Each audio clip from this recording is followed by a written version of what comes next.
Welcome back to my YouTube channel Krishnala classes. आज हम अपने इस लेक्चर में डिस्कस करेंगे डिग्री एवं आदेश में अंतर। तो सबसे पहले देखते हैं, प्रत्येक डिग्री की अपील होती है परंतु प्रत्येक आदेश की अपील नहीं होती है। तो इम्पोर्टेंट क्वेश्चन है, आपको याद रखना है कि जो प्रत्येक डिग्री होती है, जो पहला जो डिफरेंस है वो यही है कि प्रत्येक डिग्री की अपील हो सकती है लेकिन प्रत्येक आदेश की अपील नहीं हो सकती। केवल उन्हीं आदेशों और अपीलों की अपील होती है, केवल उन्हीं आदेशों की अपील होती है जिनका उल्लंघन संहिता की धारा 104 और ऑर्डर 43 में किया गया है। तो जो ऑर्डर 43 और सेक्शन 104 बताए गए हैं, केवल उन्हीं आदेशों की अपील होगी। बाकी डिग्री की अपील तो प्रत्येक की हो सकती है, आदेश की नहीं।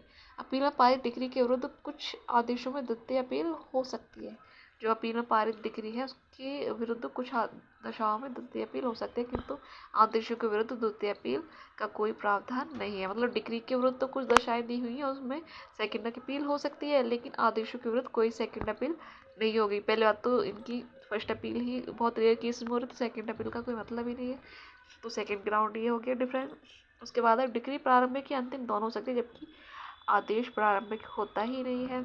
फिर है नेक्स्ट, जो चौथा हमारा डिफरेंस है, सामान्यतः एक बार में एक ही डिग्री पारित की जाती है, जबकि एक ही बाद में एक से अधिक आदेश पारित हो सकते हैं। डिग्री एक ही होती है जबकि आदेश एक से अधिक हो सकते हैं, ठीक है। और डिग्री के द्वारा विवादित विषयों के संबंध में पक्षकारों के सभी यकीनी अधिकारों का अंतिम रूप से निर्णय होता है, परंतु आदेशों के माध्यम से पक्षकारों के अधिकारों पर अंतिम रूप से निर्णय हो भी सकता है और नहीं भी हो सकता है, ठीक है।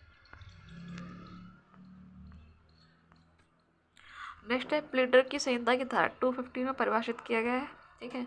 तो प्लीडर कहाँ परिभाषित है? 215 में है। और इसके अनुसार प्लीडर के अंतर्गत अधिवक्ता, वकील एवं उच्च न्यायालय का वकील तथा न्यायालय के किसी अन्य व्यक्ति के लिए उपस्थित होने तथा विवेचन करने का हकदार व्यक्ति आता है प्लीडर के अंतर्गत 215 में। और हम सरकारी प्लीडर देखते हैं तो वो कहाँ पर है? 27 में।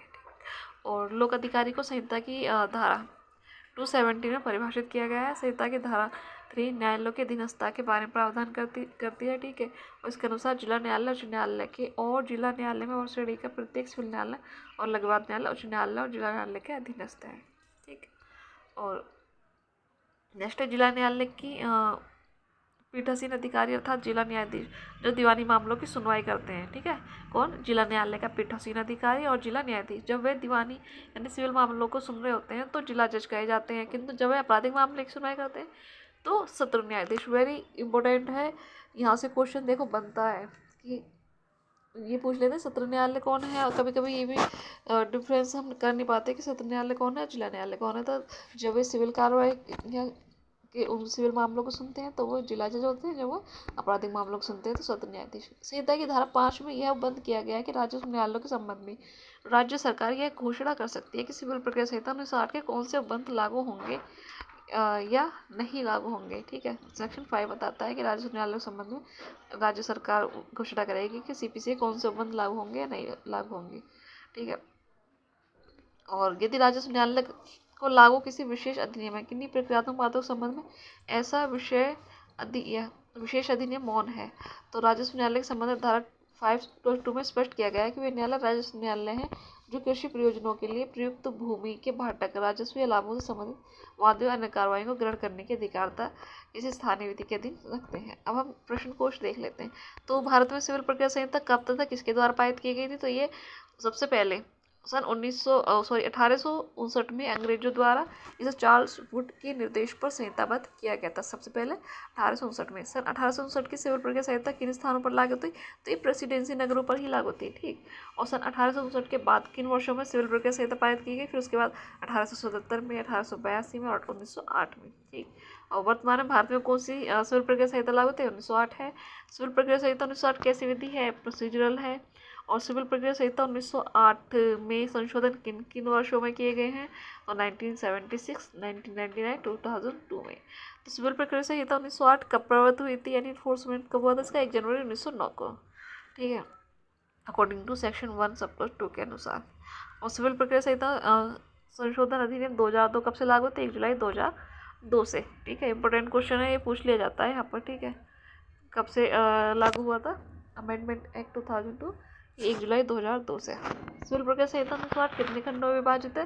तो ये 2 खंडों में विभाजित है। सिविल प्रक्रिया संहिता 1908 का प्रथम खंड कितने भागों में विभाजित है? जो प्रथम खंड है कुल 11 भागों में, और ये भाग धाराओं से संबंधित है। ठीक, जो प्रथम खंड है। और सेकंड खंड आई होप सभी जानते होंगे, ऑर्डर से संबंधित है। सिविल प्रक्रिया संहिता 1908 का द्वितीय खंड किससे संबंधित है? आदेशों से है। सिविल प्रक्रिया संहिता 1908 में कुल कितनी धाराएं आदेश हैं? 158 धाराएं और 51 आदेश हैं। और इंपॉर्टेंट क्वेश्चन है, बहुत बार पूछा जाता है, सिविल प्रक्रिया संहिता 1908 संपूर्ण भारत क्षेत्र पर लागू है? बिल्कुल भी नहीं। और किन स्थानों पर सिविल प्रक्रिया संहिता 1908 लागू नहीं है? तो हम देख लेते हैं। ये संपूर्ण भारत पर नहीं है, क्योंकि ये जम्मू कश्मीर पर अब तो लागू है, लेकिन उस टाइम पर नहीं थी जब ये एनफोर्स हुई थी, लागू हुई थी। लेकिन नागालैंड तथा अन्य जनजाति क्षेत्रों पर ये लागू नहीं है, अकॉर्डिंग टू सेक्शन 1 सबक्लॉज 3 के अनुसार। सिविल